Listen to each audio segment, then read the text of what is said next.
హస్తినాపురం ధర్మానికి నిలయమైన మహారాజ్యం.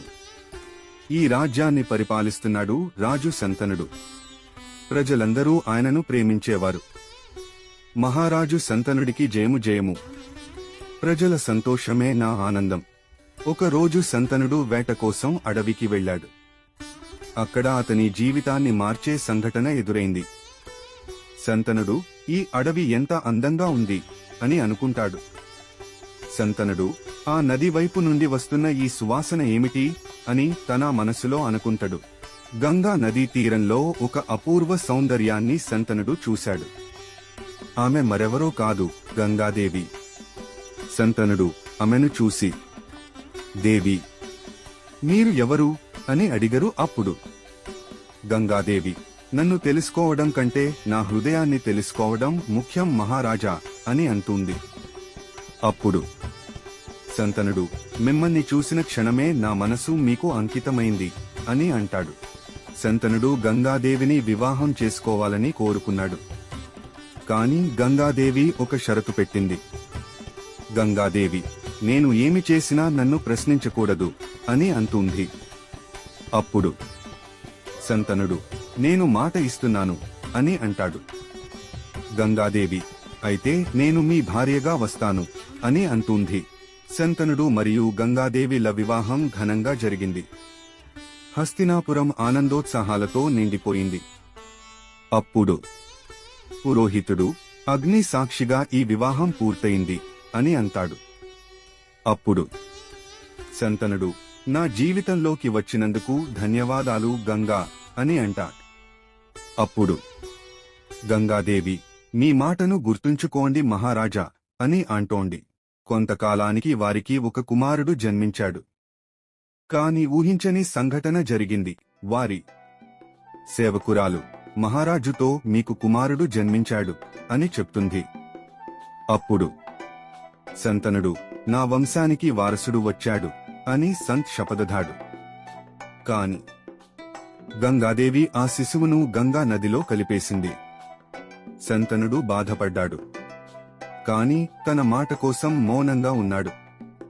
శంతనుడు మనసులో, ఇది ఎందుకు చేస్తున్నారు అని అనుకుంటాడు. గంగాదేవి, ఇది విధి మహారాజా అని చెప్తుందా. ఇలా వరుసగా జన్మించిన 7 శిశువులను గంగాదేవి నదిలో కలిపేసింది. శంతనుడు మనసులో, నా హృదయం ముక్కలవుతోంది, కాని నేను ఇచ్చిన మాటను నిలబెట్టుకోవాలి అని అనుకుంటూ బాధపడతాడు. 8వ కుమారుడు జన్మించాడు. ఈసారి శంతనుడు మౌనంగా ఉండలేకపోయాడు. శంతనుడు, చాలు గంగా, ఈ బిడ్డను నేను కోల్పోలేను అని అడుగుతాడు. అప్పుడు గంగాదేవి, మీరు మీ వాగ్దానాన్ని భంగపరిచారు మహారాజా అని. ఈ బాలుడు దేవవ్రతుడు, భవిష్యత్తులో మహాయోధుడవుతాడు అని గంగాదేవి నిజాన్ని వెల్లడించింది. ఆ 7 పిల్లలు శాపగ్రస్త వసువులు. వారిని విముక్తి చేయడానికే నదిలో కలిపేశాను. వారు సాధారణ పిల్లలు కాదు, వసువులు అని గంగాదేవి వివరించింది. అప్పుడు శంతనుడు, అంటే ఇది అంతా దేవతల సంకల్పమా అని అడుగుతాడు. అప్పుడు గంగాదేవి, అవును మహారాజా అని బదులిస్తుంది.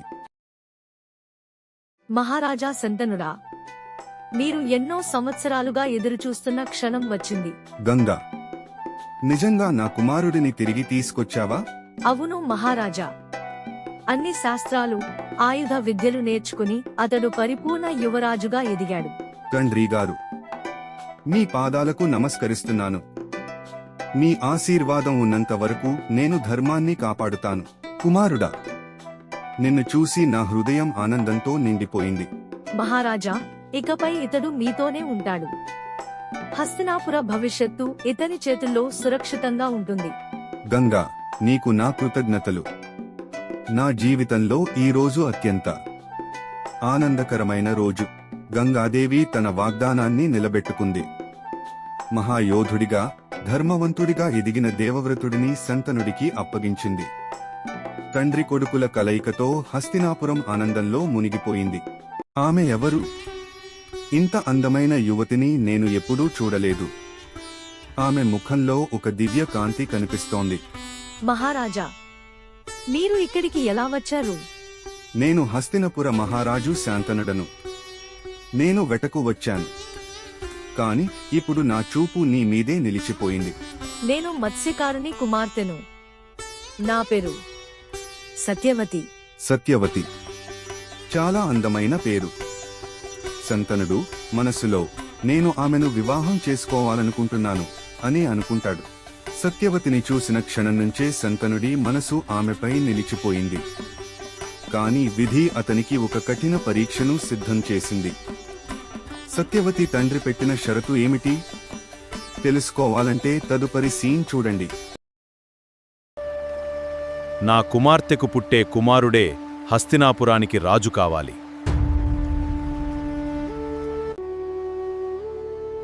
ఆ షరతును అంగీకరించలేక శంతనుడు తీవ్రంగా బాధపడ్డాడు. తండ్రి బాధకు కారణం తెలుసుకున్న దేవవ్రతుడు ఒక గొప్ప నిర్ణయం తీసుకున్నాడు. నేను జీవితాంతం బ్రహ్మచారిగా ఉంటాను. సింహాసనంపై ఎటువంటి హక్కు కోరను. భీష్ముని ప్రతిజ్ఞను చూసి దేవతలు పుష్పవర్షం కురిపించారు. నాయనా దేవవ్రత, నీవు వర్ధిల్లాలి. నా పరిపూర్ణ ఆశీస్సులు నీకు ఎల్లప్పుడూ ఉంటాయి. సత్యవతి, నీవు నా జీవితంలో ఆనందాన్ని తీసుకొచ్చావు.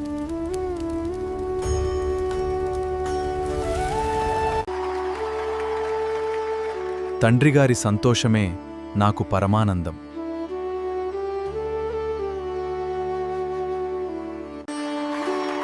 కొంతకాలానికి సత్యవతికి ఒక కుమారుడు జన్మించాడు. ఈ బాలుడికి చిత్రాంగదుడు అని పేరు పెడదాం. మరలా సత్యవతికి మరో కుమారుడు జన్మించాడు. ఇతనికి విచిత్ర వీర్యుడు అని పేరు పెడదాం.